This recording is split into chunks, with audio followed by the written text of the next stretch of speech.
disaster strikes. All to do with water coming into the vehicle.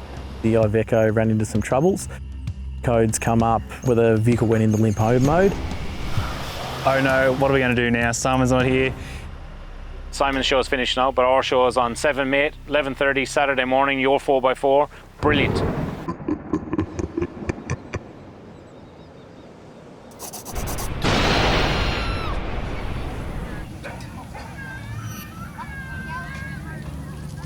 We woke up this morning at the Kilkeven Camping and Caravan Park. Unfortunately, Simon was nowhere to be seen due to the issues with the Iveco. He's had to go into town to get it fixed. Simon and his Iveco decided to have a dummy spit. The Iveco, not Simon. He's done himself a mischief. He's actually not with us today. I'm sure he'll get him sorted out. But in the meantime, we've got Mike to lead the way. So it's looking like a magic day. I've got the sunscreen on, I've got the straw hat in the back. It's going to be a cracker. This morning I got tasked with one of the hardest jobs of my life, and that is trying to impersonate someone that's pretty fit, pretty bold. I don't know anything else to say about him really. Hungry, he's always hungry. Fill us in with Simon's truck, Charlie. You pulled into camp last night and you were trying to get him going. Started off with some trailer wiring issues and then progressed on to what I suspect might be a diesel pressure switch on his common rail. So we all get talking, what are we going to do for the day? Swifty, where do you reckon we should go and show him what's in this local area? Mate, I used to hang around this area when I was a kid going to school in Gympie. There's a number of rock pools. It's worth a look, especially on a day like today, nice and warm. Be good to jump in there for a bit of a dip. Oh mate, that sounds awesome. I'm glad we got some local boys on the trip. It's a really nice drive out to the rock pools. It's probably about an hour and a half from the Kilkeven bush camp. You start driving through farmers' properties on these dirt tracks, undulating up and down.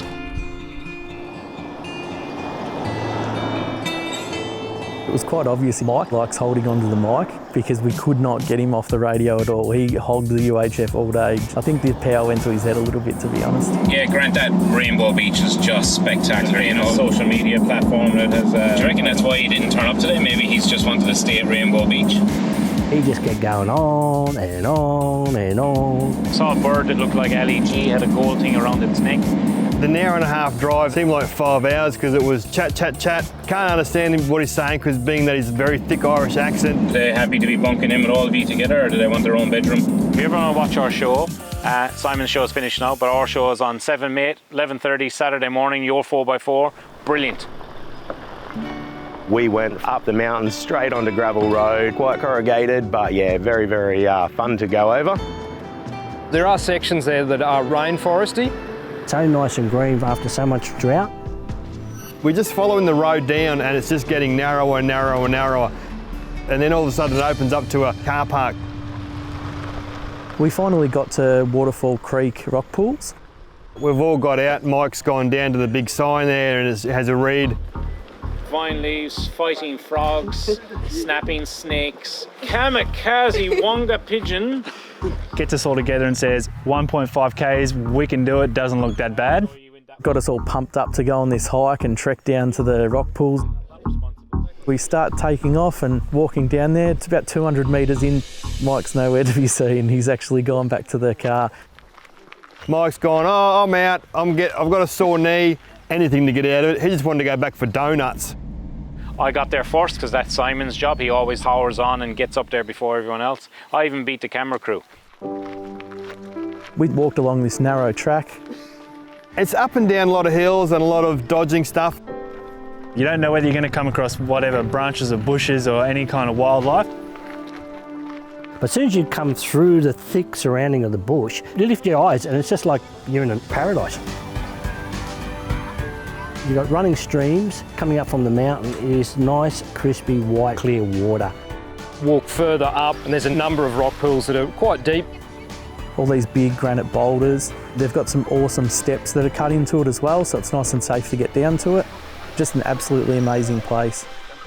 I could not wait to get my shirt off and go for a swim. Who's in first? A few people did jump in for a swim.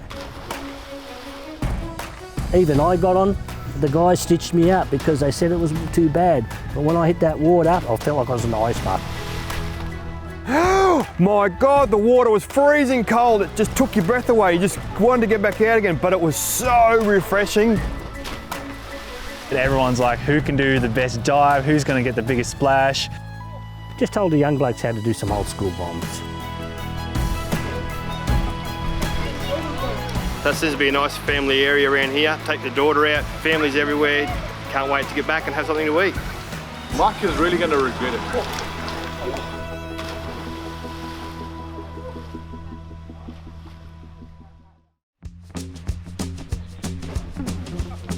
Got up to the top, I had a quick dip in the rock pool and then went back to my car. Everyone else came up and had a look. The kids enjoyed it. It was absolutely spectacular. And then we left there and we headed for the best place you could possibly go to, a bakery. Swifty says, why don't we get to the bakery and go and have some pies at this beautiful bakery? So we jumped in the cars and hightailed it out. So Sam, we got a whole hungry crew. Everyone's starving, but I think we've forgotten about the two most important passengers of the whole trip. Are they looking forward to going to the bakery or what? Oh, they most certainly are. Some very hungry faces back here. What's the go-to thing for the girls at the bakery? What about you, Brianna? Apparently Brianna's not having anything for lunch. Come on, you gotta have lunch. You don't get big and strong unless you have lunch. And what about fairy bread, biscuits, cupcakes, mini chocolate eclairs, mini muffins, Peppa Pig in pastry? Oh yes, there will certainly be dessert had after the main lunch. All of it. So Swifty, James from Piranha has done an incredible job in getting the bakery to stay open for an extra hour. Are we going to make it? Luckily, I knew a bit of a shortcut, mate. So a bit of gravel road, nice scenery, and the bonus of it cuts out about half an hour of our trip.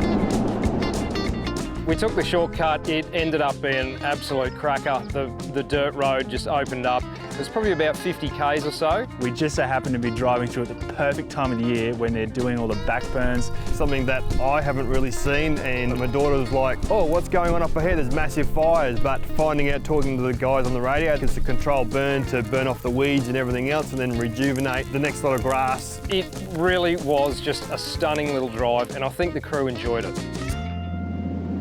Hey Evan, just looking back at your vehicle, it's impressive to see through the cloud of dust that's behind me as to how identifiable your car is with the lights. Yeah, mate, we've got a fair few daytime running lamps and also front position lamps on this vehicle, which makes it really identifiable, especially in these dusty conditions. And it's so important. You know, we've had a few cars come against us there now and you really struggle to see them at some stage. The light really makes a difference when you're cutting through someone else's dust that's in front of you. Yeah, 100%. It gives people a chance to see you. You might be coming around a blind corner and they might see a glimpse of light and just back off the throttle and make it a bit safer to pass. So that went on for about 45 to an hour, and then we got into Goomery, and unfortunately we missed the bakery that closed. We were spewed. But there was a cafe down the road, the Goomery Cafe. They were very hospitable. They opened our doors for us and they were able to fill the whole tribe. So this lovely couple that works in there, they stayed open a little bit later just for us, just to keep us going for the day. Absolutely fantastic food that they cooked. Highly recommend going there. Burgers all for everyone around, fish and chips, like the whole works. It was a fantastic little place. We're back at our campground again tonight at Kilkeven. Still no sign of Simon Christie, so FBI, Federal Police, ASIO. If anyone sees Simon on the road, he's in a huge car, says 4-wheel drive TV on the side of it. Let him know we're still waiting for him. We're here at the campground. We're set up for another night. We're gonna have a mad dinner. There's a blues festival on here tomorrow. There's more campers here than you would see anywhere in Australia. They've all bumped in. We've got glamping tents, we've got motorhomes, we've got swags. An absolute haven of a place. It is unreal. Fresh, crisp grass everywhere, awesome facilities, showers, swimming pools, and really, really hot water, which is very rare.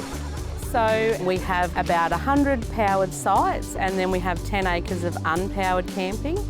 It's set on 25 acres of natural bushland that then we have gone through and revegetated and regenerated with thousands and thousands of native trees and shrubs. We have full amenities including wheelchair access bathrooms. We have two different styles of cabins, our safaris and then our glampers, which are all-inclusive with air conditioning. I must say though, a big thank you to all the guys tonight, the crew today. 100% they made me feel like the fattest version of Simon. I had the guns out today, you know, to make Simon jealous. I shaved the head a little bit tighter, but really I couldn't pull him off, you know, he's unique. He really is unique. And then everyone went to sleep and I hear a bit of a whisper, somebody saying, I spoke to Simon. I'm like, no, he won't show up. His Iveco's still broken, I've heard.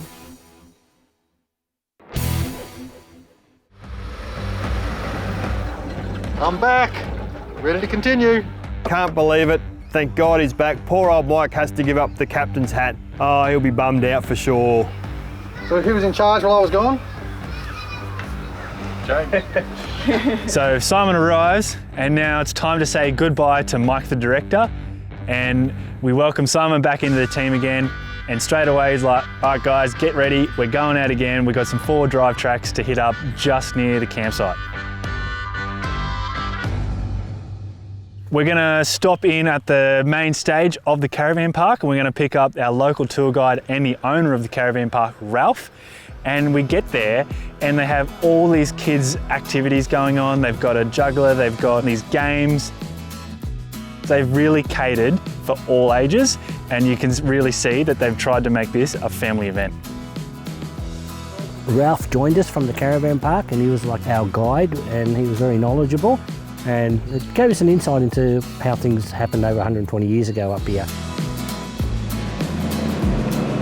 Ralph, great to have you on board and thanks for taking the time out from your busy weekend to take us on a bit of a tour. Pleasure. Tell us a bit about the area and where we're heading. So at the moment we're on Rossmore Road, which leads off from the park. We're actually on the National Trail at the moment, which runs the length of the Great Dividing Range. And we're heading up to have a look at an iconic monument, which is the chimney. It's a copper smelter, remnants of a copper smelter from days gone by. And the interesting fact, they didn't run out of copper, they ran out of firewood. Wow.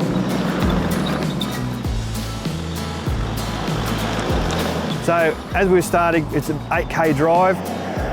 And as we're going on the 8Ks, there's beautiful scenery, some houses, lots of cows, and just some beautiful creek crossings. Some of them a little bit deep, some of them not very deep. There was a couple there that were a bit swishy from the slime, but fantastic drive nonetheless. If you've got a high four-wheel drive, you'll do it no problems at all.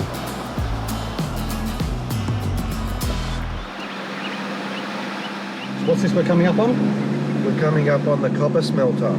Should be able to squash them all in here, guys. We'll pull up and take a look. On our drive, we come across the old copper mill where the local government had got some funds together and restored it back to its former glory, like it would be back when it was used for copper mining. It was built back in the 1800s. That was pretty cool to have a look at, get a bit of an understanding of the history here. Apparently there was a lot of gold mining as well, so that was pretty cool to learn and definitely worth a look. So there's gold and copper in this valley? There was gold and copper in the valley, but the gold was further down. The copper's up in the hills here. The gold is closer to where the caravan park is. Hi, I'm Simon Christie and I'd like to thank you for coming to Your 4x4 Part 2, the new series of Your 4x4. As you know, Simon's been lost in transit. We think maybe he's actually down somewhere behind us in the creek panning for gold. See you next time. But the whole reason we're here is to do some four-wheel driving, and 100 metres back down the track near that creek crossing is the track we're looking for. Let's go and do it. Once we finished at the copper mine, it was time to hit the tracks. First thing to do, get the tyre pressure down. We're heading off road. Ralph had given us a heads up that there were some not too difficult tracks, plenty of traction, but fairly steep inclines, so sensible thing, air down to about 18, 20 PSI. Good idea to have some bigger tyre pressure, like what you're on sand, but not quite as much. Just so you've got a bigger footprint for the rocks and that sort of stuff, so you can go up and over and not trying to jag a rock and rip your tyre apart. You don't want to be doing that. I've done that before, years ago, ripped the tyre open and had to change it on the side of the hill. Not fun. You don't want to be doing that. Always tyres down. And once we did that, we were ready to hit the tracks.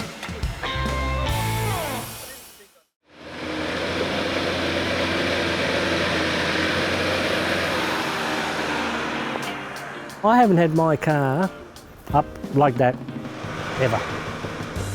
We got a local, he was our tour guide today, took the convoy up to the mountains, and we actually did some really good hill climbs. How are the kids enjoying it, Nick? Kids are having an absolute blast, they are loving it. Oh, hold on.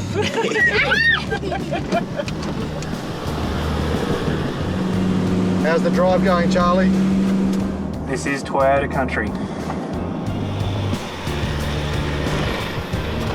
Hey Simon, I reckon the conditions along here would be a far lot different when it rained around, eh?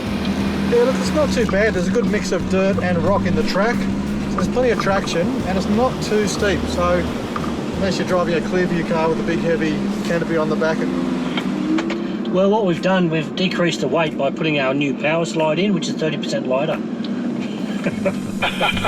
Nice one. We did find the hills were pretty steep, and then we got to about the fourth or fifth one, I think it was, and it was even steeper again. Simon's really challenging himself there. Definitely out of my comfort zone. Usually I'm all about where I can take the vans. Awesome views up here, guys. Just 30 seconds into it and already you can see back down the valley.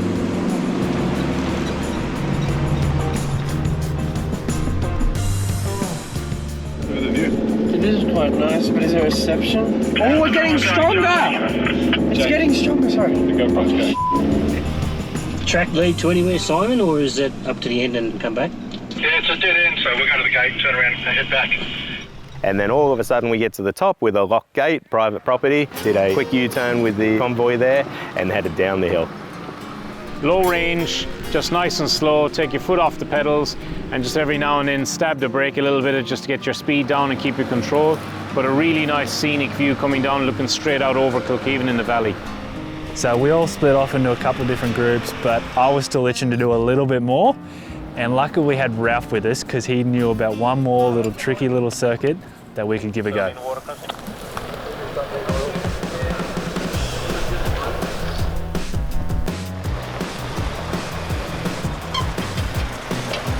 We took a drive down there and found that it was quite rutted out, a few little lefts and rights and dips in there. It was good fun.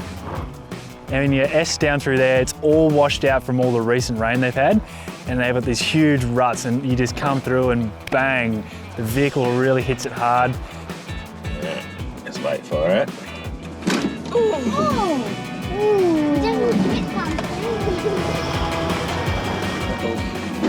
Sugar.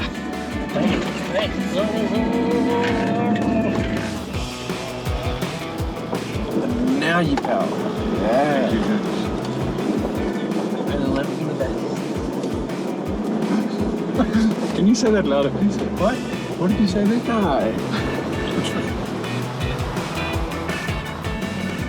That's a fun little section.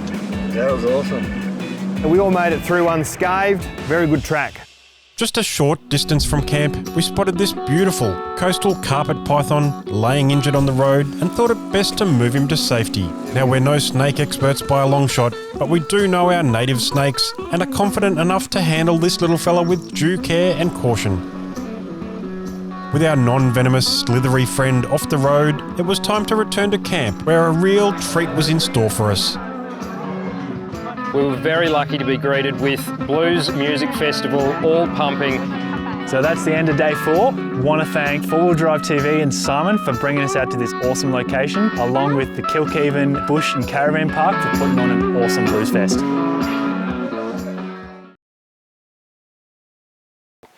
Got up to the top, I had a quick dip in the rock pool and then went back to my car. Everyone else came up and had a look. The kids enjoyed it. It was absolutely spectacular, but a tough going track. There was wildlife. I saw a snake going off into the track. There was cattle everywhere. There was wallabies, there was dingoes. There was even a story on a board that said there was some crazy type bandicoot thing that was going to come out and attack you. But we didn't see that fella, so that was all right. What? Bro, what are you talking about, man? Bro, I'm out, man. I'm tripping.